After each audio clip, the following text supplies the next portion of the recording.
সবচেয়ে গুরুত্বপূর্ণ ইবাদত এবং যেটি মাহে রমজানের ইবাদত, বিনা ওজরে অন্য সময় চলবে না, তা হচ্ছে সিয়াম বা সম, রমজান মাসের রোজা রাখা, সিয়াম পালন করা। কোরআন ভাষায় হয় সম না হয় সিয়াম, কিন্তু ভারত, বাংলাদেশে উর্দু এবং বাংলাভাষীরা ফার্সিকে অনেক ক্ষেত্রে ধর্মীয় ক্ষেত্রে প্রাধান্য দিয়েছে, যার ফলে ফার্সি ভাষার প্রচলন ঘটেছে রোজা আর কিসের ক্ষেত্রে, নামাজ, সালাতের ক্ষেত্রে। সালাত সিয়ামকে নামাজ আর রোজা করে দেওয়া হয়েছে। যাকাত তো আরবিতে আছে, আবার হজটা তো আরবিতে আছে, তাই না? তো সূরা বাকারা আয়াত নম্বর 183-তে আল্লাহ রাব্বুল আলামিন যা বলেছেন তা একটু আগে বললাম, ইয়া আইয়ুহাল্লাযীনা আমানু কুতিবা আলাইকুমুস সিয়াম, ঈমানদারগণ তোমাদের উপর সিয়ামকে বিধিবদ্ধ করা হয়েছে, ফরজ করা হয়েছে, কামা কুতিবা আলাল্লাযীনা মিন ক্বাবলিকুম। এটা শুধু তোমাদের উপর না, কারণ মানব জাতির আত্মার পরিশুদ্ধির জন্য, হ্যাঁ, মনকে পবিত্র করার জন্য, বিভিন্ন রকমের পাপ থেকে, মানব জীবনে যে সমস্ত পাপ হইতো সমস্ত পাপ থেকে মুক্ত হওয়ার জন্য বেশ কিছু মাধ্যম রয়েছে। তার একটি গুরুত্বপূর্ণ মাধ্যম হচ্ছে সিয়াম, না খেয়ে থাকা, শরীরকে পানি থেকে এবং খাবার থেকে বঞ্চিত রাখা। এর মাধ্যমে মানুষ অনেক পাপ থেকে বেঁচে থাকতে অভ্যস্ত হয়ে যায়, প্রশিক্ষণ হয়ে যায়, তরবিয়ত হয়ে যায়। পরীক্ষা করে দেখবেন, এমনিতে যখন খেয়ে আছেন তখন শরীরের রক্ত কেমন গরম হয়ে থাকে, আর না খেয়ে থাকলে শরীরটা যেন নাজুক হয়ে আর নমনীয় হয়ে আছেন, বিনয়ী। হ্যাঁ, আর যদি সেটা যদি আর্থিক সংকটের কারণে হয়, তাহলে আরও বেশি বিনয় হয়ে গেছে, আরও বেশি সোজা হয়ে গেছেন, কারণ খেতে চাইলেও খাবার নেই। এখন তো শখ করে না খেয়ে থাকছে মানুষ, যে 16 ঘন্টা না খেয়ে থাকো, 8 ঘন্টায় শুধু খাওয়া দাওয়া করো। কয় ঘন্টা না, কয় ঘন্টা হচ্ছে, হ্যাঁ ঠিকই আছে, 3 8 24 বলে 2 8 ঘন্টা না খেয়ে থাকো, আর 1 8 ঘন্টার মধ্যে খাওয়া দাওয়াকে সীমিত করো। শেখাচ্ছে না দুনিয়াদার ডাক্তাররা, শেখাচ্ছে। তো অনেকে শখ করে করছে, কারণ শরীরকে সুস্থ রাখতে চায়, কিন্তু আত্মাকে সুস্থ রাখার সম্পর্কে তাদের কোনো রকমের না চিন্তা আছে, না চেতনা আছে, না জ্ঞান আছে, না কর্মতৎপরতা আছে, কিছুই নেই, জ্ঞানও নেই, জাহেল। আর জানা থাকলে তার ভ্রুক্ষেপও নেই, গাফেল। জি জি, এই হলো অবস্থা। কিন্তু কারো যদি বাড়িতেও খাবার না থাকে, কোথাও স্থান না থাকে, বাড়িতে খাবার নেই, চলো হ্যাঁ খালার বাড়ি আছে, ফুফুর বাড়ি আছে, আর কারি বাড়ি আছে, গিয়ে খেতে পাবো, তাও নেই, কোনো রাস্তা নেই। যেমন নবী সাল্লাল্লাহু আলাইহি ওয়াসাল্লাম সাহাবায়ে কেরামদের হইতো, কোথাও নেই খাবার, 9 জন বিবির কাছে ঘুরছেন, কারো বাড়িতে খাবার নেই। তখন কি বলছেন?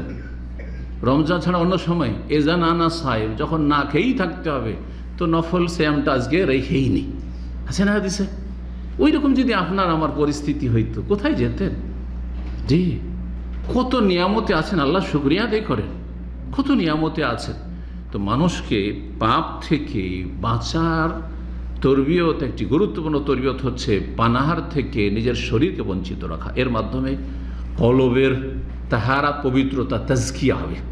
জি, কাদ আফলাহা মান যাক্কাহা, সফল কাম, সাকসেস, কামিয়াবরা যারা নিজের আত্মার পরিশুদ্ধি করে, নফসকে পাপাচার থেকে পাক পবিত্র রাখে এবং তার জন্য সচেষ্ট হয়। এই সিয়ামের মাধ্যমে সেটা হাসিল হয়। সিয়ামের মাধ্যমে লাআল্লাকুম তাত্তাকুন, এই জন্য আল্লাহ বলছেন যাতে গুনাহ থেকে বাঁচতে পারে। গুনাহ থেকে বাঁচার মতো তরবিয়ত, ধূমপানের বদ অভ্যাস রয়েছে, জর্দা পান খাওয়ার বদ অভ্যাস রয়েছে, আরও মেলা হারাম বদ অভ্যাস রয়েছে, হস্তমৈথুনের বদ অভ্যাস রয়েছে, আছে, অনেকের আছে। কিন্তু সিয়াম অবস্থায়, রোজা অবস্থায় জীবন চলে গেল না, মোটেই না। তাহলে সেই সার করার সাথে সাথে কি করে আবার ওই হারাম আর নোংরামি আবার শুরু করে দিচ্ছেন? সারাদিনের তরবিয়ত করলেন আপনি, চিন্তা করুন তো দেখি। আর তারপরে তো আর বেশি নয়, মাত্র আর 3 4 ঘন্টা জাগবেন, তারপর তো ঘুমিয়ে পড়বেন, আর ঘুম থেকে উঠলে তো আবার সাহারি, আবার শেষ সারাদিনের জন্য। তাহলে পাপ করার সুযোগ কোথায়? এত সুন্দর সুযোগ আল্লাহ দিচ্ছেন প্রশিক্ষণের জন্য, গুনাহ থেকে বেঁচে থাকার জন্য, তরবিয়ত ট্রেনিং নেওয়ার জন্য। তারপরেও যদি আবার কুকুরের লেজের মতো, যেমনই মাগরিব হইল আবার সিগারেট ধরিয়ে দিল, আবার হারাম কাজ শুরু করলো, আবার অন্যায় কাজ শুরু করলো, তাহলে তো তাকওয়া অর্জন হল না, তাকওয়া অর্জন হল না। কি সংশোধন হলো তাহলে? রমজান মাসে মাশা আল্লাহ তাআলা অধিকাংশ মুসলিমদেরকে দেখা যায় যে নামাজি হয়ে যায়।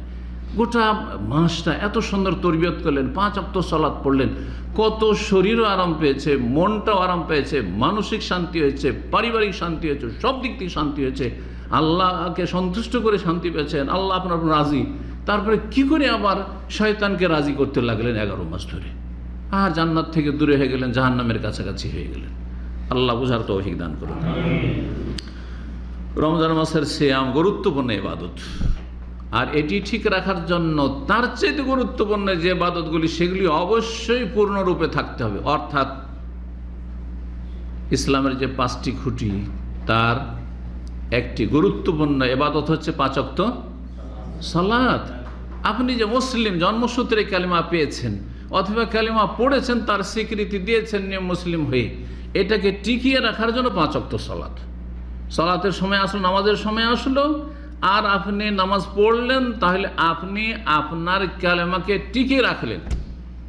আর না হইলে যেমন উজু করার পরে উজু ভঙ্গের কারণ যদি হয়ে যায়, বায়ু নির্গত হয়ে যায়, তো উজু আর থাকবে না। ঠিক তেমনি সালাতের সময় আসলো আর সালাত পড়লেন না, টাইম আসলো আর পার হয়ে চলে গেল, তাহলে আপনি আপনার ঈমান, ইসলাম, কালেমা লা ইলাহা ইল্লাল্লাহকে নষ্ট করে দিলেন। ঠিক উজু ভঙ্গের মতো, যখন ইসলাম নষ্ট হয়ে গেছে তখন আর আপনি ইসলামের গণ্ডিতে না। আল্লাহ বুঝার তৌফিক দান করুন। 5 ওয়াক্ত সালাত ঠিক রেখে সিয়াম পালন করতে হবে, তাহলে তাকওয়া অর্জন হবে এবং তাহলে আল্লাহ রাব্বুল আলামিনকে সন্তুষ্ট করতে পারবেন এবং জাহান্নাম থেকে ছাড় প্রাপ্তি পাবেন। ওয়ালিল্লাহি ওয়াতাকাও মিনান নার। প্রত্যেক রাতে অসংখ্য মানুষকে আল্লাহ জাহান্নাম থেকে মুক্তি দেবেন। ওই সব লোকদেরকে যারা আগে ভুল যাই করেছে কিন্তু এখন আর ভুল করবে না, বদ্ধপরিকর তওবা করে অন্তর থেকে ফিরে এসছে আল্লাহর দিকে, আর জীবনও পাপের দিকে ফিরবো না। আর এই নয় যে দেখা দেখি সবাই দেশাচার, সবাই রোজা রাখে বাড়িতে, অথবা রুমমেট সবাই রাখছে, আর দেখছি যে মুসলিম দেশে আছি, মুসলিম সমাজে আছি, রাখি, রোজাটা রাখি, এতে কোনো কাজ হবে না। হ্যাঁ, এটি ইবাদত না, এটি আদাত, এটি ট্রেডিশন। জি, ইবাদত হইতে হবে। জি, এই রমজান মাসের সিয়ামের অনেক ফজিলত রয়েছে, তার মধ্যে একটি গুরুত্বপূর্ণ ফজিলত সহিহ বুখারীর হাদিস, প্রথম দিকে রয়েছে 37 নম্বর হাদিস। নবী সাল্লাল্লাহু আলাইহি ওয়াসাল্লাম বলেছেন, মান সামা রমাদান ঈমানান ওয়া ইহতিসাবান গুফিরা লাহু মা তাকাদ্দামা মিন যামবি। যেই ব্যক্তি রমজান মাসে সিয়াম পালন করবে আল্লাহর প্রতি ঈমান নিয়ে, যে আমি আল্লাহকে বিশ্বাস করি, আল্লাহর বিধান বিশ্বাস করি, আল্লাহর হুকুম আকাম বিশ্বাস করি, আল্লাহর গোলামি উবুদিয়াতকে বিশ্বাস করি, যে আমি বান্দা, তিনি আমার মাবুদ, এবং নেকির আশায় আল্লাহর কাছে কিছু পাবো এবং আল্লাহর আযাব থেকে বাঁচবো। এটা হচ্ছে ইহতিসাব। হ্যাঁ, দুনিয়ার উদ্দেশ্য নয়, কারো চাপে নয়, আর দুনিয়ার স্বার্থে নয়, আর মানুষকে খুশি করার জন্য নয়, অথবা মানুষের সাথে ইফতার করার জন্য নয়। গুফিরা লাহু মা তাকাদ্দামা মিন যামবিহি। যদি ঈমান এবং ইহতিসাবের সাথে নেকির আশায় যদি করা হয় সিয়াম পালন, তাহলে অতীতের গুনাহগুলি ক্ষমা করে দেওয়া হবে। অতীতের ছোট গুনাহ এই সিয়ামের মাধ্যমেই ক্ষমা হয়ে যাবে। আর সাগীরা ছাড়া যে কাবিরাগুলি রয়েছে এর সাথে তওবাকে অ্যাড করতে হবে। তওবা করছেন আর রোজা রাখছেন, আল্লাহ আমার গত 11 মাসে বা গত জীবনে অনেক কাবিরা গুনাহ হয়েছে, আল্লাহ তুমি মাফ করে দাও, আর জীবনে এমনটা করব না। আল্লাহ সব মাফ করে দেবেন। ইন্নাল্লাহা ইয়াগফিরুয যুনুবা জামিআ। তখন এই আয়াত ফিট হবে যে আল্লাহ সব গুনাহ মাফ করতে পারেন। কিন্তু আপনি যতক্ষণ তওবা না করেছেন সব গুনাহ মাফ হবে না।